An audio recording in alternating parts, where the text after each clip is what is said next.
Assalamualaikum warahmatullahi wabarakatuh. Berjumpa kembali sahabatku dengan Al-Mukafi Channel. Dalam kesempatan kali ini saya akan menayangkan cuplikan audio testimoni keajaiban sholawat. Sebelum lanjut, jangan lupa sahabat untuk menekan tombol like, subscribe, serta aktifkan lonceng notifikasi agar tidak ketinggalan video terbaru kita. Serta jangan lupa bagikan pula ke sosial media yang sahabat punya. Bagaimana kisahnya? Langsung saja kita dengarkan audio berikut. Halo, assalamualaikum warahmatullahi wabarakatuh. Subhanallah bihamdi, subhanallahil azim, astaghfirullahal mu'minina wal mu'minat. Allahumma sholli ala sayyidina Muhammad wa ala ali sayyidina Muhammad. Apa kabar saudaraku setanah air? Baik. Mudah-mudahan kalian semua diberi umur panjang, sehat walafiat, dan mendapatkan hidayah sampai akhir hayat. Oh ya saudaraku, di sini saya ingin berbagi pengalaman tentang dahsyatnya selawat. Ya, saya perkenalkan, nama saya Desi dari Jambi. Saya seorang mu'alaf. Dulu saya beragama Cina dan saya masuk Islam sudah lama sebenarnya ya. Tapi ya begitulah, dulu saya belajar agama itu asal-asal aja karena belum terlalu paham. Tapi karena dengan niat yang tulus, akhirnya semua itu mudah sekali saya jalani. Nah, di sini saya akan sedikit berbagi pengalaman tentang dahsyatnya selawat. Nah, di sini saya sering berselawat dengan mengucapkan Allahumma sholli ala sayyidina Muhammad wa ala ali sayyidina Muhammad. Nah, disitulah pertama-tama saya berselawat hanya 100, 200, terus lama-kelamaan jadi terasa enak. Akhirnya saya memutuskan untuk berselawat setiap hari, pagi, siang, dan malam, sebanyak-banyaknya. Terkadang bisa mencapai 5.000-an, 7.000-an. Saya tidak hitung-hitung karena saya lagi sakit. Pernah saya mencoba menghitungnya, 10.000 pun sampai. Nah, pengalaman saya yaitu pernah pada suatu malam saya bermimpi didatangi oleh 4 orang lelaki. Lelaki itu yang 3 itu udah tua, yang 1 masih muda. Terus 3 orang lelaki yang tua itu kelihatan wajahnya sudah tua, tetapi yang 1 kok wajahnya nggak kelihatan. Kelihatannya sih masih muda, cuma orang itu semuanya tinggi-tinggi sekitar 2 meter. Terus bajunya berwarna kayak kebiru-biruan atau hijau, itu saya lupa. Rambutnya gondrong, tapi wajahnya benar-benar nggak kelihatan, cuman bercahaya. Nah, terus selang beberapa waktu lagi saya bermimpi lagi. Saya dikasih tasbih, terus dikasih tasbih dan setubuh nanas. Nanas itu saya belah dan itu saya diberi nanas itu oleh perempuan yang sangat cantik sekali. Dan dalam nanas itu ada bertuliskan lafaz Allah keemas-emasan. Jadi saya kaget dan saya bermimpi melihat istana berjejer dan saya kaget. Tapi selang hitung 1, 2 saya melihat langsung hilang. Terus saya heran, apa itu, saya bilang begitu kan. Nah, terus selang beberapa waktu lagi, waktu itu kejadiannya suami saya pergi kurus 4 bulan. Ya, selama kurus 4 bulan itu maksudnya pergi ikut jemaah tabligh berdakwah. Jadi dengan tekad yang kuat, kami dan suami memutuskan untuk hijrah ke jemaah tabligh. Ya, alhamdulillah banyak perubahan sejak kami hijrah ya. Mungkin karena dengan niat yang tulus, jadi Allah mudahkan segalanya. Padahal pada saat itu kami tidak punya uang, tapi karena niat yang terus Allah berangkatkan. Padahal kalau dipikir-pikir banyak orang-orang yang banyak uang tapi tidak diberangkatkan oleh Allah. Nah, maka dari itu suami saya pergi dengan membawa bekal uang hanya 1 juta. Yang mereka pergi sekitar 6 orang dari Jambi. Nah, terus yang anehnya kami yang hanya ditinggalkan uang 350.000 itu untuk 4 bulan. Sebenarnya kan itu mustahil, jangankan untuk 4 bulan. Satu minggu aja 350.000 itu habis. Nah, tapi situlah banyak kejadian-kejadian aneh. Awalnya begini, 1 minggu pertama sejak kepergian suami saya, uang saya tinggal 5.000. Terus saya berdoa kepada Allah, ya Allah, suami saya pergi untuk menolong agamamu, dan saya mohon cukupkanlah kami selama kepergian suami hamba. Tapi di sini ya syaratnya saya memang tidak pernah menceritakan kepada tetangga, orang-orang, saudara ataupun siapapun kalau saya tidak punya uang. Tiap apa-apa saya selalu mengadukannya kepada Allah, karena saya sudah yakin dengan janji Allah. Memang dahsyat kalau kita memang sudah benar-benar yakin dengan janji Allah, semua pasti Allah penuhi. Nah, situlah terlalu banyak kejadian yang aneh. Selalu ada saja rezeki yang datang, biar itu dari teman-teman lama yang sudah tidak lama berkunjung datang. Kadang ada yang mengasih beras, memberi uang, pokoknya sampai suami saya pulang. Nah, 1 minggu sebelum suami saya pulang, saya itu bukan mimpi, jam 9 pagi sekira-kira saya itu baru mau tiduran.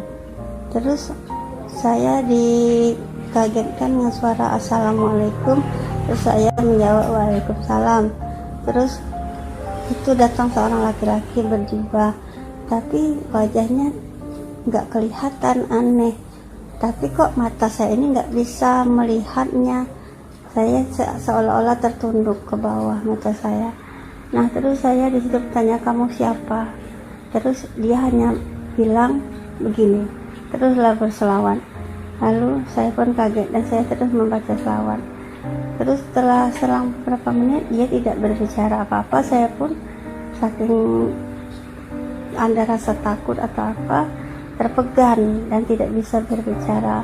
Lalu dia pergi dengan mengucapkan assalamualaikum lagi. Nah, setelah itu saya tersadar, saya ini tadi berhadapan dengan apa? Nah, di situ saya akhirnya menangis, terharu. Apa ini? Sampai gemetaran. Sampai sekarang saya bingung. Nah, itulah kejadian-kejadian yang banyak saya alami.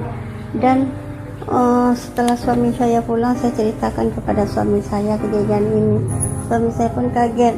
Bagus katanya mimpiku dan kejadian aneh. Terus waktu suamiku pulang 1 minggu, baru 1 minggu saya masuk rumah sakit karena saya kena muntaber. Nah, waktu saya masuk rumah sakit itu saya tidak berhenti terus berselawat karena saya benar-benar pasrah. Soalnya situ saya benar-benar sudah pusing, AB saya rendah yaitu 60. Nah, terus tapi anehnya kok saya tenang walaupun AB saya itu rendah, sampai saya itu udah dipasang banyak sekali alat-alat di tubuh saya ini karena saya itu udah seperti orang mau mati lah, kira-kira udah pucat benar kan. Nah, terus malam pertama saya di rumah sakit itu muntaber saya langsung sembuh dan tidur saya nyenyak. Kok saya seperti orang nggak sakit? Tiap malam saya tidur nyenyak, serasa badan itu selalu ada yang mijat maksudnya ya, dipijat-pijat itu. Jadi hati pun terasa bahagia selalu. Padahal saya sakit, saya sampai bingung. Siapa ya? Tiap bangun tidur saya selalu bertanya kepada anak dan suami saya, apakah kamu ada yang mijat saya, nak? Atau suami saya, bang? Saya panggil abang. Terus mereka bilang tidak. Terus siapa yang memijat saya? Saya bilang itu kan. Lah, mana yang ditahu, kata mereka. Ya, mungkin itulah kebesaran Allah. Saya pun tersenyum. Mungkinkah ini malaikat yang menolong saya? Ya, hanya itu sekitar 1 minggu saya Senin masuk dan Senin laginya keluar. Selama 1 minggu itu saya gitu, sering tertawa, pokoknya bahagia di rumah sakit itu. Aneh juga saya. Dan rezeki itu ya ada saja dari tamu-tamu dan kerabat yang menjenguk saya. Dan saya pun tidak merasa bersedih. Nah, terus saya divonis kata dokter kena sakit ginjal juga, ada penyakit ginjal. Nah, sudah, saya tidak bersedih. Alhamdulillah, saya bilangkan Allah tambahkan suatu nikmat untuk saya. Karena saya sudah tahu sakit itu adalah nikmat kalau kita benar-benar sabar. Karena bapak-bapak, ibu-ibu, sebenarnya cerita saya ini sedikit menyedihkan. Karena saya ini seorang mu'alaf. Ujian mu'alaf itu memang berat, Pak, Bu.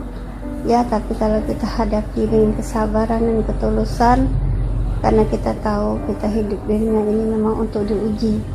Kan Allah sudah pernah juga mengatakan, apakah kamu itu beriman kalau belum diuji, kan begitu katanya kan. Nah, makanya dari situ saya tahu itulah beberapa kejadian-kejadian itu sebenarnya banyak sekali dahsyatnya kejadian-kejadian sejak saya mendawam ke Sholawat. Oh ya Pak, Bu, saya ini kan sakit saya udah lama, sekitar 8 tahun.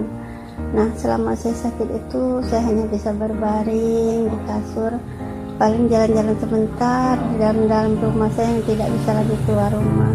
Itu mungkin juga suatu mukjizat juga dari Allah untuk menjaga supaya saya ini tidak terlalu terlena lagi oleh dunia kan. Jadi saya diberi sakit, jadi dengan sakit ini saya lebih banyak mendekatkan diri kepada Allah. Saya sholat hanya bisa duduk, berzikir kadang sambil berbaring, berselawat sambil berbaring. Saya tidak mempunyai amalan yang begitu wah-wah. Amalan saya itu cuma saya sholat, terus sudah sholat saya berzikir subhanallah, alhamdulillah, la ilaha illallah, Allahu Akbar 33 kali, terus doa, dan setelah itu saya berselawat ya pagi, siang, dan malam. Pokoknya saya hantam dengan selawat Allahumma sholli ala sayyidina Muhammad wa ala ali sayyidina Muhammad. Hanya itu amalan yang saya kerjakan. Tapi ya Masya Allah, dahsyat benar-benar dahsyat. Apalagi kalau soal rezeki, selalu ada saja rezeki, walaupun rezekinya tidak begitu wah-wah, tetapi alhamdulillah tercukupi. Nah, bapak-bapak dan ibu-ibu, saudaraku sekalian, marilah kita kembali ke jalan Allah yang benar. Cerita ini benar-benar kejadian nyata dan saya tidak berbohong sedikit pun. Dan saya hanya menyarankan kepada bapak-bapak dan ibu-ibu yang benar-benar muslim dari lahir, dekatkanlah diri kita ini, perbanyak zikir kepada Allah, perbaiki sholat kita, hati kita, karena penyakit itu timbulnya dari hati, semua itu timbulnya dari hati yang kotor. Maka perbaikilah hati kita, karena setelah itu baru kita berselawat yang banyak, memohon syafaat pada Rasulullah SAW. Nah, demikianlah Bapak Ibu, cerita ini saya ceritakan sedikit dengan pengalaman yang telah saya alami. Mudah-mudahan akan menjadi membuat bapak-bapak dan ibu-ibu juga tambah bersemangat untuk memperbanyak salawat. Oh ya, bapak-bapak dan ibu-ibu, jangan lupa ya, kita juga harus memperbanyak sedekah loh, walaupun 1000 perak setiap hari, tapi kita tidak boleh pelit, harus banyak-banyak bersedekah, karena itu benar-benar dahsyat juga. Tapi ya saya semua kerjakan dengan ikhlas, tidak pernah mengharapkan apa-apa. Tapi ya itu memang dahsyat, itu selalu saja Allah balas dengan berlipat-lipat. Hanya itulah yang saya dapat sampaikan. Sekian saya ucapkan. Assalamualaikum warahmatullahi wabarakatuh.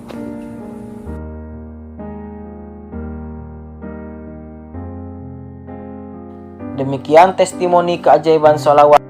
Semoga bisa menginspirasi sahabat semua Akhirul kalam, Assalamualaikum warahmatullahi wabarakatuh.